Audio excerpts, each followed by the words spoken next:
नमस्कार दोस्तों, मेरा नाम है अनुपम मिश्रा और आप सभी लोगों का द टाइम फ्रेम में एक बार फिर से बहुत बहुत स्वागत है। दोस्तों, हम लोगों के सामने ओपन है निफ्टी का वीकली चार्ट। और वीकली चार्ट ओपन करने का रीज़न ये है कि मंडे से हमें एक नया वीक स्टार्ट होते हुए दिखाई देगा और हमें उस वीक को ट्रेड करना है। हम लोगों ने एक छोटा सा डिस्कशन किया था दोस्तों कि मार्केट जो हम लोगों का है वो काफ़ी सारे न्यूज़ और इन नेगेटिव न्यूज़ की वजह से थोड़ा सा कमज़ोर हो रहा है, नेगेटिव हो रहा है। और उसके कहीं ना कहीं वो सेंटिमेंट्स हम लोगों को चार्ट पे पहले से ही दिखाई दे रहे थे। ये वीकली चार्ट है जिसके ऊपर हम लोगों ने कई बार बात की है।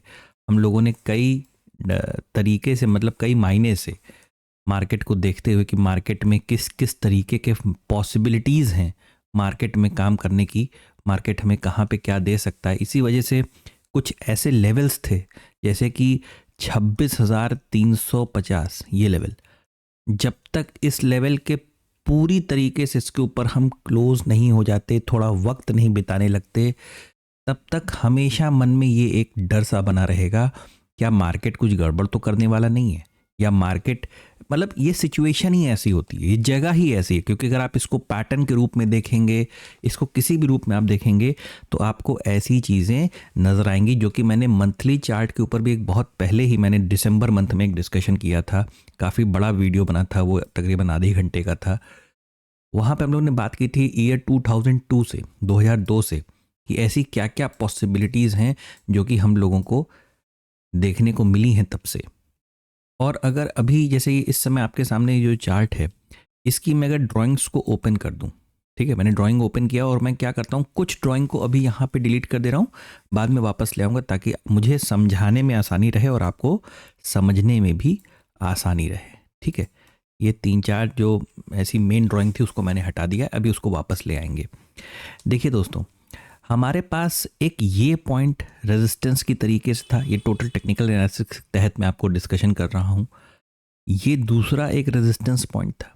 ठीक है, अब यहाँ से मार्केट ने क्या दिया, मार्केट ने एक ब्रेकआउट दिया इस तरीके के चैनल के साथ, और अब ये क्या कर रहा है, एक रिट्रेसमेंट के लिए, है ना, एक रिट्रेसमेंट के लिए हमें मार्केट नीचे की तरफ आता हुआ दिखाई दे रहा है, जिसमें इसका पहला लेवल जो था, जो इसका पहला लेवल था, उसने ये ऑलरेडी एक प्रकार से देखा जाए तो क्रॉस कर दिया है। वो पहला लेवल कौन सा था, वो पहला लेवल है जो 25,750 और 25,700 का लेवल था। ठीक है, यानी यहाँ पे एक जो जोन डेवलप हुआ था, मार्केट तकरीबन वहाँ, ये यूँ समझें कि तकरीबन वहाँ तक आ गया है। और अगर आप बिल्कुल लेवल बाय लेवल देखना चाहते हैं तो आपको महसूस होगा, यहाँ पे देखिए आप 25,683, और दिन के दौरान ये तकरीबन 25,000 जो इसका लो गया था वो 623 तक गया था। ठीक है, तो यहाँ तक तकरीबन 625 तक मार्केट हमें नीचे आता हुआ नज़र आया, दिखाई दिया है। दोस्तों, डिस्कशन को आगे ले चलें उससे पहले मैं आपको एक चीज़ दिखाना चाहता हूँ, आप इसे ज़रा सा देखिएगा। ये इंडिया विक्स का चार्ट है। ठीक है, ये क्या है, इंडिया विक्स का चार्ट है।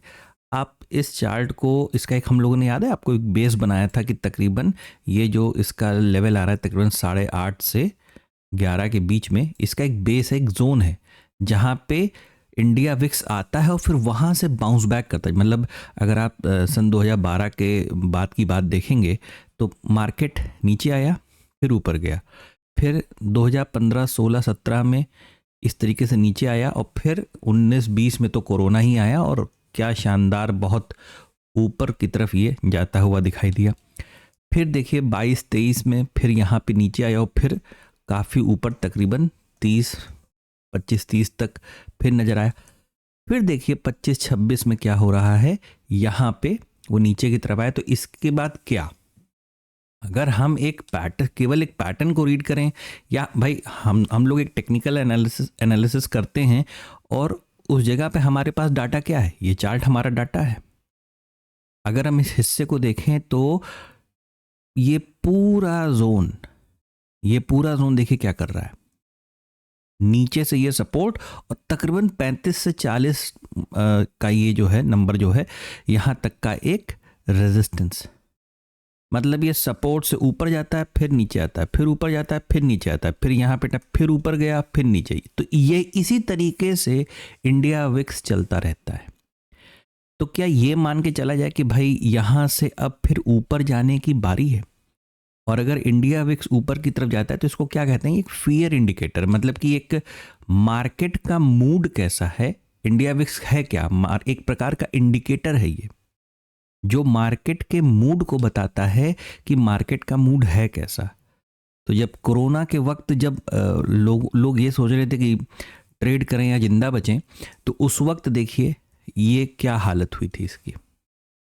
ठीक है, बहुत बढ़िया। और जब ये ऊपर की तरफ जाता है तो ऐसा चार्ट पे देखने को मिलता है कि मार्केट थोड़ा सा फियर में, डर में नीचे की तरफ गिरती है। तो अगर ये मान के चला जाए कि हाँ यहाँ से मार्केट, ये इंडिया विक्स अगर ऊपर की तरफ जाएगा और हमारा मार्केट नीचे की तरफ आएगा, तो कहाँ तक आ सकता है भाई? कहाँ तक आ सकता है का तो एक ये तो मतलब थोड़ा सा कॉम्प्लिकेटेड हो जाएगा। लेकिन अगर हम इस चीज़ को देखें और समझें तो हमारे जो लेवल्स हैं, एज अ टेक्निकल एनालिसिस जो हमारे लेवल आते हैं, वो लेवल क्या निकल के आया था कि भाई 25,750, 25,700, ठीक है, वो हम कर चुके हैं। अब अगर इंडिया विक्स और ऊपर जाता है और हम और नीचे की तरफ आते हैं तो कहाँ तक आ सकते हैं?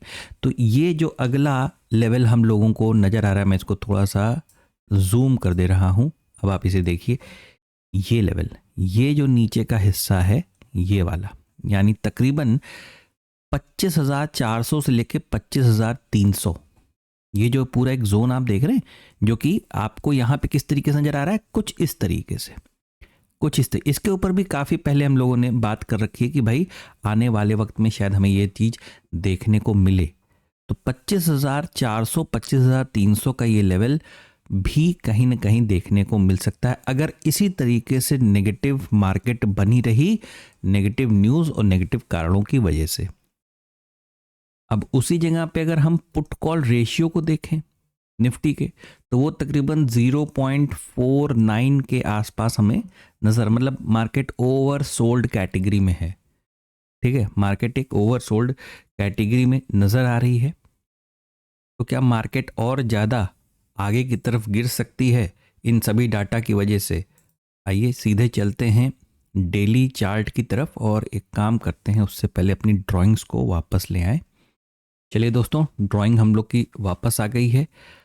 अब अगर इस पार्ट को देखा जाए तो देखिए हम लोग ने क्या बात की थी। हम लोग ने बात किया था, ये जो जोन आप देख रहे हैं, ये हम लोग को ऐसा लग रहा था कि भाई मार्केट को गिरना है, बहुत अच्छी बात है गिरे, लेकिन यहाँ कहीं पे एक छोटा सा कैंडल अगर दे देती है तो उससे क्या होता है कि हमारा जो रिस्क रिवॉर्ड रेशियो जो होता है वो थोड़ा सा बेटर हो जाता है बड़े टाइम फ्रेम पे। ठीक है, छोटे टाइम फ्रेम पे तो आपको मार्केट ने मौका दिया, मौका देने के बाद अभी छोटे फ्रेम पे चलते हैं, वहाँ पे भी देखते हैं। ठीक है, तो फिलहाल कोई बात नहीं। इस तरीके से जब मार्केट ऑलरेडी जब एक फोर्थ लेग की तरफ होता है तो फोर्थ लेग में इस तरीके की कैंडल्स का बनना एक नॉर्मल सी बात है, कोई बड़ी बात नहीं है। और ऐसा नहीं, इसके बाद भी मार्केट बड़ी बड़ी कैंडल्स आपको दे सकता है, लेकिन हम लोगों को एज अ ट्रेडर दोनों तरफ के लिए तैयार रहना पड़ता है। ठीक है, तो सिंपल सी चीज़ है। अभी जो हम लोगों ने एक लेवल देखा, डिस्कस किया वीकली टाइम फ्रेम पे, वो क्या निकल के आया, तकरीबन 25,400 से लेके 25,300 तक का, कि भाई हम मार्केट में यहाँ तक भी, मतलब यूँ समझें कि ये जो हिस्सा आप देख रहे हैं, ये अभी उसको स्क्रीन पे बनाते भी हैं। पहले एक काम करते हैं कि ये इस ड्राइंग को यहाँ से डिलीट करेंगे, इसका काम ख़त्म। और इसे भी डिलीट तो मुझे करना था, लेकिन चलिए हटा देते हैं इसे अभी भी। ठीक है, अब इसे हम यहाँ पे पीछे की तरफ एक्सटेंड कर देते हैं। इससे क्या होगा, इससे ये होगा कि भाई हमारा ये जो 700 और 750 वाला लेवल था, अगर हम इसके नीचे उतर आए और ज़्यादा, ठीक है, बात को समझिएगा, अगर हम इस अभी छोटे फ्रेम पे और ज़्यादा क्लियर आपको समझ में आएगा, अगर हम इससे ज़्यादा और नीचे उतर आए तो यही जो हिस्सा हमारे लिए एक सपोर्ट की तरीके से काम कर रहा था, वो भविष्य में एक रेजिस्टेंस की तरीके से काम करेगा। कौन सा? जो हॉरिजॉन्टल रेजिस्टेंस होता है। ठीक है, उस तरीके से। और ये जो नीचे की तरफ आप ये वाला ट्रेंड जोन देख रहे हैं, ये कौन सा वाला है? ये वीकली टाइम फ्रेम वाला है, जो ऊपर के दो रेजिस्टेंस को क्रॉस करके, देखिए अभी आपको दिखाई दे देगा, कहीं आप कंफ्यूज ना हो, इस वजह से मैंने इसे यहाँ पे छोटा करके दिखा दिया है। ये रेजिस्टेंस और ये वाले रेजिस्टेंस के बाद जो ट्रेंड लाइन आ रही है वो ये है। तो आप इसे चाहें तो अपनी स्क्रीन पे रखें, एक वो ये भी एक सपोर्ट की तरीके से काम करेगा, ठीक है। और एक नया सपोर्ट तकरीबन ये, इसको हम लोग बना के चलते हैं कुछ इस तरीके से यहाँ पे, और इसे पीछे की तरफ आप चाहें तो एक्सटेंड भी कर लें, ठीक है। तो ये एक लेवल है जो कि कौन सा लेवल निकल के आ रहा है, ये है यही 25,400 और 25,300, ठीक है। इसी लेवल की मैं बात कर रहा था। इस लेवल को भी आप अपनी स्क्रीन पे बना के रखें, यहाँ तक भी आने की उम्मीद है अगर इसी तरीके से नेगेटिव मार्केट चलता रहा। आते हैं सीधे 30 मिनट टाइम फ्रेम पे। अब 30 मिनट के टाइम फ्रेम पे देखिए, ये देखिए जैसे जिस प्रकार से मैं बस एक बार के लिए मैं एक छोटा सा लाइन बना रहा हूं। ये देखिए तकरीबन ये हिस्सा हमारे लिए एक सपोर्ट की तरीके से था ना, यहां से मार्केट आया था फिर ऊपर की तरफ चला गया था। बिल्कुल उसी तर्ज पे देखिए मार्केट नीचे आया, थोड़ा यहाँ पे टाइम बिताया और टाइम बिताने के बाद फिर से नीचे की तरफ वो सर्कुलेट करके मतलब नीचे चला गया, ठीक है। बिल्कुल उसी तरीके से अब मैं इसे हटा देता हूँ, ये सिर्फ आपको दिखाने के लिए था। 30 मिनट के टाइम फ्रेम पे आप इसे यूं देखें कि आपके पास यहाँ पे देखिए सपोर्ट था, यहाँ पे सपोर्ट था, इसी वजह से तो हम लोगों ने सपोर्ट का जोन बना रखा है, ठीक है।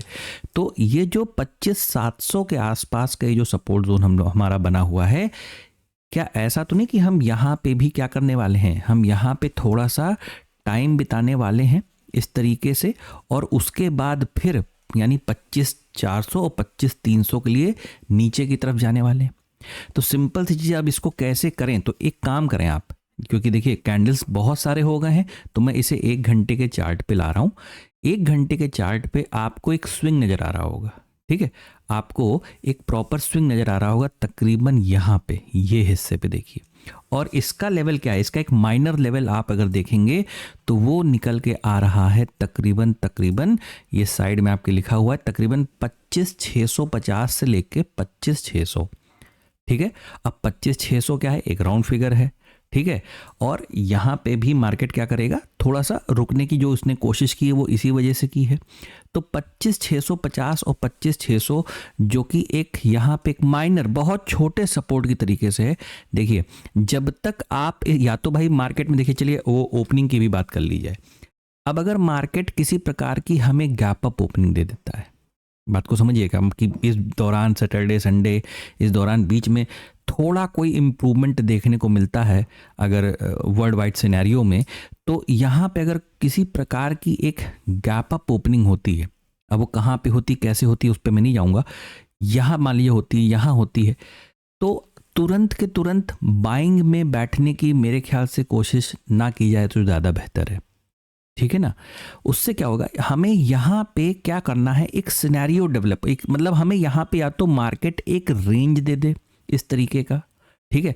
या आप लोग को याद है ना जो हम लोग एक फॉर्मेशन की डेली टाइम फ्रेम पे हमें किसी प्रकार का कोई पॉज कैंडल दे और उसके अगले दिन, जैसे मान लीजिए ये कोई पर्टिकुलर एक दिन हो, पहला दिन हो गया, ठीक है, दूसरे दिन इसके ऊपर से जब निकलना चालू करे तो हम धीरे धीरे बाइंग साइड के लिए कन्वर्ट हो सकते हैं। तब ये सिनेरियो हमें देखने को मिल सकती है, क्योंकि अगर आप देखिए आपके सामने क्या है ना, सारे लेवल्स हैं, आप इसे ध्यान से देखिए। आपके सामने क्या है, आपके सामने ये एक ट्रेंड लाइन है, इस तरीके से ये ट्रेंड लाइन ऊपर से नीचे की तरफ आ रही है। नीचे आपके पास बहुत अहम एक सपोर्ट लेवल भी है जो कि कुछ इस तरीके का बना हुआ है, ठीक है। अब जब तक आप इस सपोर्ट या इस स्विंग के ऊपर जब तक आप हैं तो ये आपके ऊपर है। अगर आप किसी प्रकार की कोई ट्रेडिंग करना चाहते हैं तो वो कैसी होनी चाहिए, वो सिर्फ और सिर्फ स्कैल्पिंग मोड की होनी चाहिए, ठीक है। दूसरी चीज, हो सकता है हमें मार्केट में यहां नीचे की तरफ कुछ इस तरीके का सिनेरियो भी देखने को मिले और उसके बाद हमारी मार्केट फिर से नीचे की तरफ आ जाए।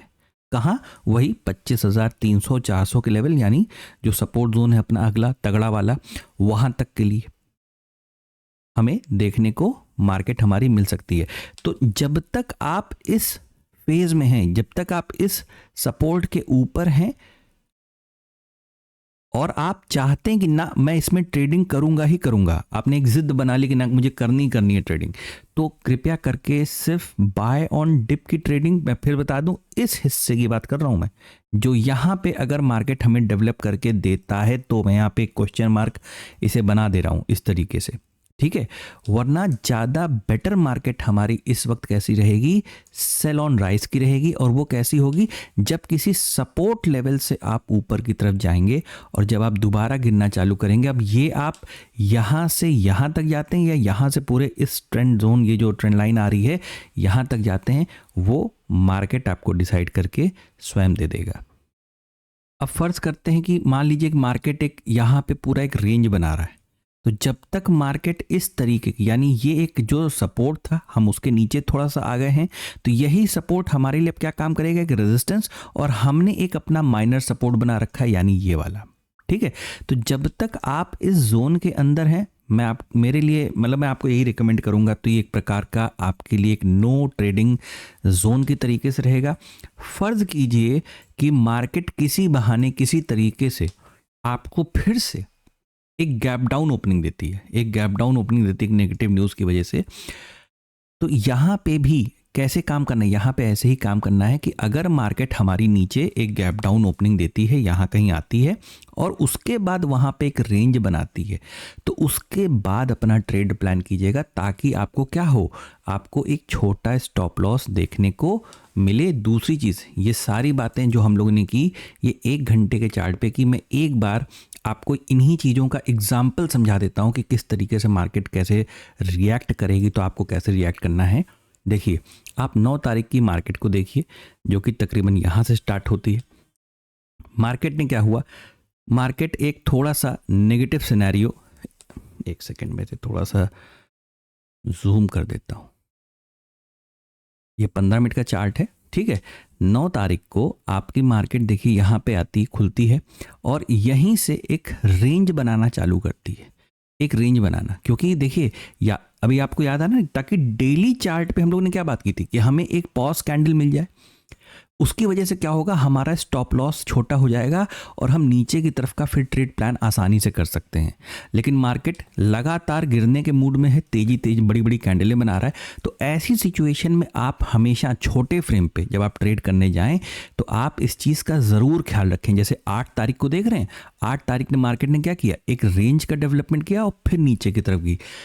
उसी तर्ज पे मार्केट ने 9 तारीख को क्या किया, एक रेंज का डेवलपमेंट किया और फिर नीचे की तरफ गिरी। बिल्कुल उसी तरीके से अगर मान लीजिए कि अगर ऐसा कुछ होता कि मार्केट सीधे यहाँ गैप डाउन खुलती है ना, या यहाँ गैप डाउन खुलती है, तो आप थोड़ा सा रुकिएगा, तुरंत के तुरंत ट्रेड में मत बैठिएगा, पहले उसको कोई सिनेरियो डेवलप करने दीजिएगा और फिर अगर मार्केट हमारी नीचे आती है तो उससे क्या होगा ना, आपका रिस्क रिवॉर्ड रेशियो और रिस्क मैनेजमेंट या जिसे स्टॉप लॉस कहते हैं वो आपको ठीक मिलेगा, सही मिलेगा। देखिए, स्टॉप लॉस हिट होना गलती नहीं होती है, वो मार्केट का हिस्सा है, वो होगा। स्टॉप लॉस गलत जगह पे लगाना और गलत ट्रेड सेलेक्ट करना, ये गलती मानी जाती है, ठीक है। तो तकरीबन जितनी मैक्सिमम पॉसिबिलिटीज़ हो सकती हैं वो हम लोगों ने डिस्कस की इस वीडियो में। आशा करता हूँ आपको एनालिसिस ठीक लगा और अच्छा लगा होगा। बैंक निफ्टी और सेंसेक्स का एनालिसिस मैं कल आप लोगों के लिए डाल दूंगा चैनल पे, उसे आप ज़रूर देखिएगा। आशा करता हूँ आपको एनालिसिस अच्छा लगा। अगर आपको एनालिसिस अच्छा लगे तो please like, subscribe and share my channel. धन्यवाद, नमस्कार।